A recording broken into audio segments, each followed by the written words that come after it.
Vou entrar no bloco de performance. Então, assim, esse triatleta, ele tem algum exame a mais do que, por exemplo, um atleta amador? Ele tem algo a mais? Você tem que investigar algo a mais dele? Vamos lá. Pela performance, no caso? Vamos lá. Por exemplo, esse perfil de atleta, o atleta profissional, é um atleta que ele tem muita sensibilidade do que ele está passando. Ele tem mais controle do seu corpo e dos seus sintomas. Então, assim, se ele começa a ter sintoma, é interessante fazer uma avaliação.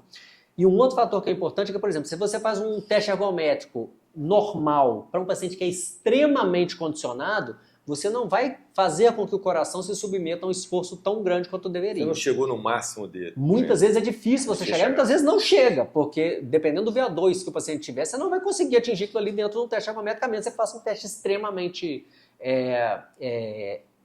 intenso para conseguir chegar naquela frequência.